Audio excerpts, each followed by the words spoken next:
So this could be a really good thing for BB20.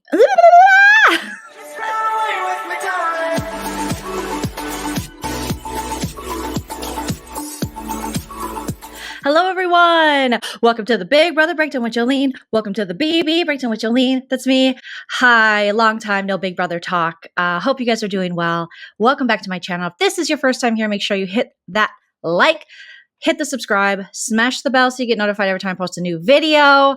If you've been here before, you know the drill. We are going to be talking all things Big Brother. Now, you're probably thinking, Joleen, why are you doing a Big Brother video?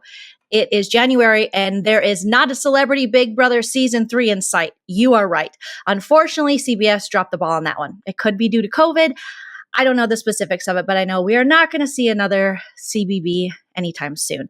However, BB23 is in full swing. They have opened up casting for it, and they have promised us that this will be the most diverse cast, I'm sorry, I have to laugh, that we've ever seen for Big Brother. And we're all hopeful because that's what we do as Big Brother fans. You know, we criticize the thing we love because we want it to be better. And after this last season of All Stars, it possibly can't get any worse, right? We're hoping for the best, and there has been some developments in the Big Brother world that I would like to share with you guys. To most of BB Twitter's delight, longtime casting director Robyn Cass, at Casting on Twitter, put out a statement saying, "Bittersweet news, I've been offered some big opportunities in the new year. After a lot of thought, I've decided to move forward with these projects and take leave from BB23. I am excited and have no doubt you'll be in good hands this season. Be safe and Happy New Year. Hashtag stay tuned." Now, obviously, like I said, BB Twitter was very happy. Robyn Cass has been someone who has been criticized by fans for years now for not having enough diversity in casting, for casting these same cliche tropes and archetypes and just boring. However, in Robyn Cass's defense, it's not only Robyn Cass that makes the decision. Ultimately, the executives at CBS decide. So she can't just come in and say, here's what you got, here's who you're working with. She has to present it to them, and then they decide. So this could be her, in fact, trying to give them diversity through the years, and the executives just saying, no, that's not going to work for us. We want the racist jock, the other racist jock, one dude of color, one woman of color that they'll kick off far too soon. Maybe a geeky girl who says she knows the game, but does she really? And then a bunch of Bachelor rejects and people with big followings on Instagram. So we don't know if it's just Robyn Cass, but let's just say whatever's been happening between Robyn Cass and the executive producers and the producers of this show and the higher ups, the VPs, has not been working. So it is good to hear there has been some changes made regarding casting. It's being speculated that Jesse Tannenbaum, who's the casting director for Survivor / Big Brother, he put in his bio, and The Amazing Race, is going to be taking Robyn Cass's place. So we've long thought, many people who watch both Survivor and Big Brother, that Survivor is just better casted. They just usually have a better cast of people. It feels like the people that they cast on their show are people who actually care about the show, people with good stories, just overall, a lot of people you want to root for. And even when they do have their villains, if you will, at least they're still playing the game. Where Big Brother, they're like, is this where the camera is? Okay. I just want to be on Rob Has a Podcast and or grow my Instagram following. Hashtag Cliff Notes. So bringing on the casting director of Amazing Race and Survivor can only help us, right? At this point, Big Brother can't get any worse. It can't, you guys. It can't. I refuse to believe it can. Can it? More good news, Jesse was also the casting director for BBOTT, the only season of Big Brother I have yet to watch. However, watch my Patreon because I think I'm going to have to watch BBOTT, and I will do it strictly for my loyal patrons. And so if you want to join, link is in the description, guys. Now, BBOTT, a lot of people have said that this season was cast very well. We also know that a certain friend of ours at another sister channel was in the running and got pretty far on being cast for the show. So I'm just saying, Jesse, you still could cast our #1 homegirl over at one of our favorite YouTube channels, Nerdtainment. So yeah, just hit up Sarah. That would be awesome. She doesn't know I said that. Don't tell her I said that. I don't think she'll care, but I want to see Sarah on Big Brother. She'd be great TV, and she's smart, and she's nice, and she's not going to say anything Cuckoo for Cocoa Puffs. So this could be a really good thing for BB23, and I'm kind of going to let myself be hopeful, okay? I'm a prisoner of hope. Like Cornel West says, a prisoner of hope. I can't help it. Every season, no matter how many times it disappoints me, I want Big Brother to get better. And maybe Jessie can be the one to get us there. We'll see. Now, as far as Robyn Cass goes, I don't know what her next move or direction is. I know she still casts, as far as I know, BB Canada, which has had some great casting through the years. Now, the last season, wow. Look into that one. What happened there? There was that 80s butt metal wrestler dude with hairy shoulders and a lot of hate in his heart. And then there was Carol. There's never been one like Carol before.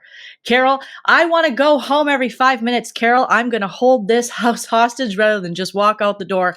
Carol. The only Canadian I've ever despised. Carol.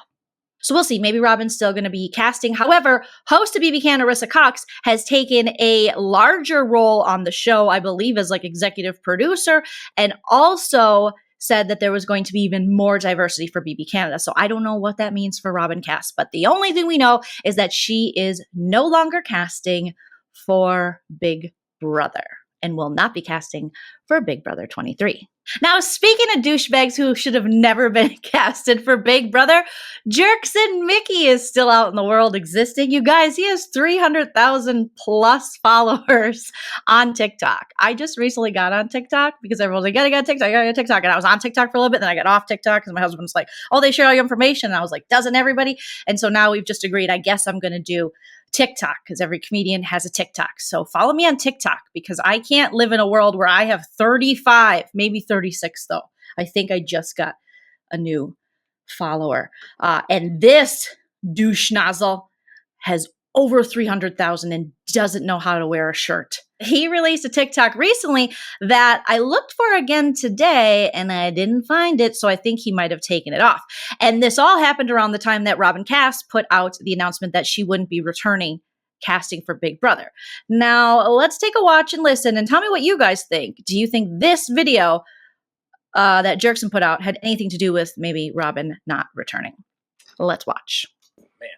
So I couldn't upload the video, but for those of you that don't know, I went on a reality show called Big Brother. I moved in on June 17th, 2019, and I had a blood clot less than a month before.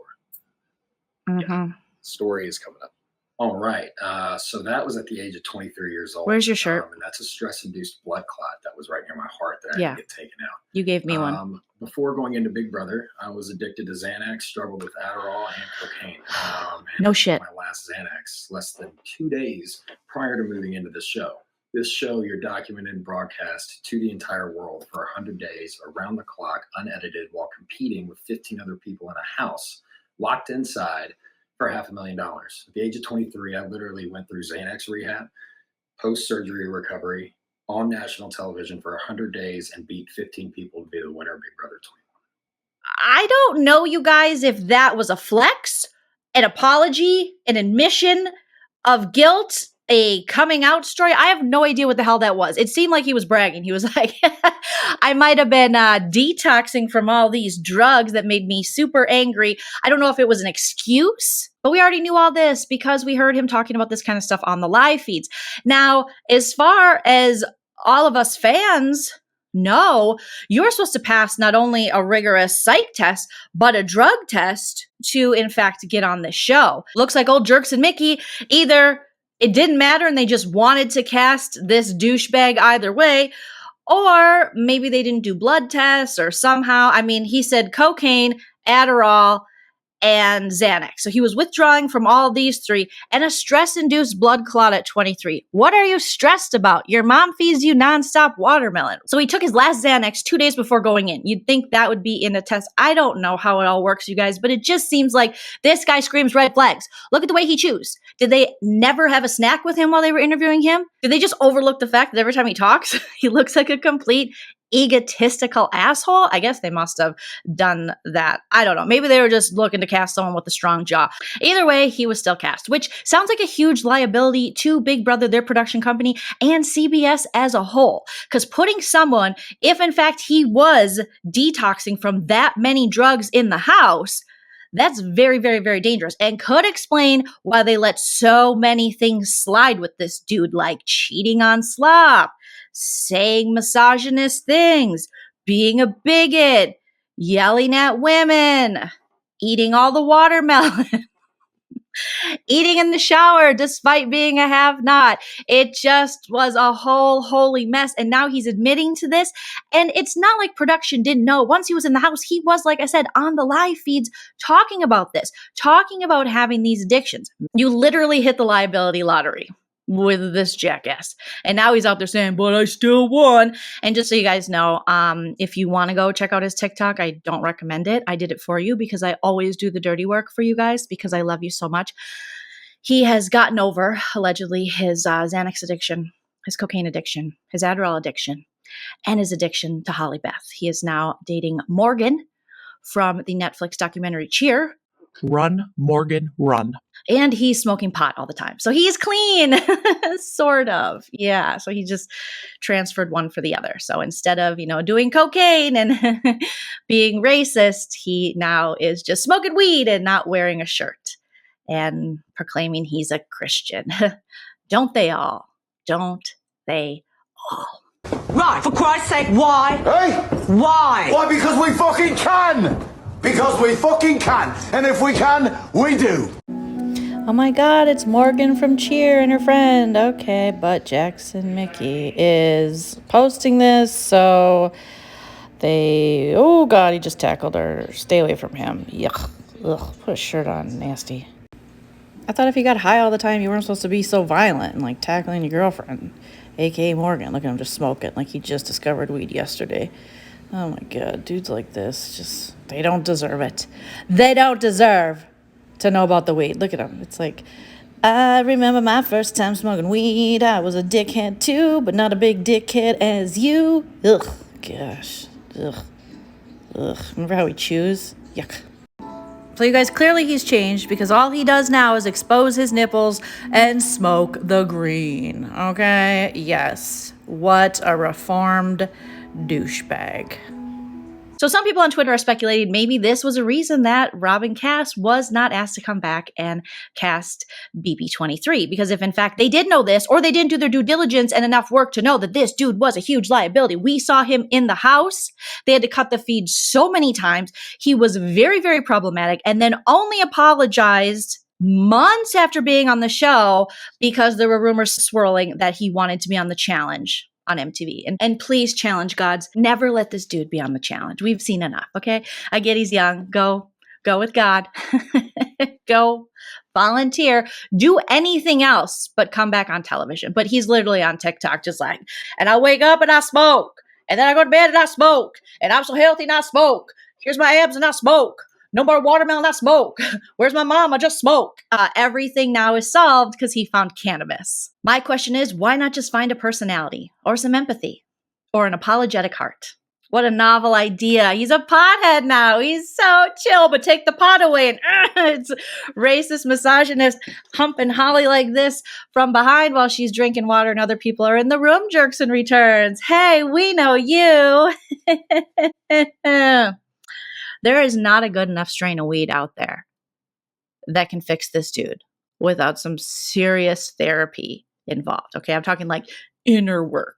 You can't just puff pass that away. Okay, that's a personality disorder. So there you go, you guys. There's your Big Brother news, gossip, and tea from me, Joleen. I can't wait to talk Big Brother again with you guys very soon because before you know it, BB23 will be here. And let's just put out some good vibes. Let's hope for the best. So feel free to join me in my Big Brother prison of hope. All right, you guys, I will keep you updated on all the news and things that I find out regarding Big Brother. Like I always do. Again, if you're not subscribed, please subscribe. Follow me on my social media, TikTok, Twitter, and Instagram at Joleen Lunzer. Super, super simple. All right. I hope you have a wonderful rest of your weekend, and I'll talk to you guys very soon with more BB News. Bye.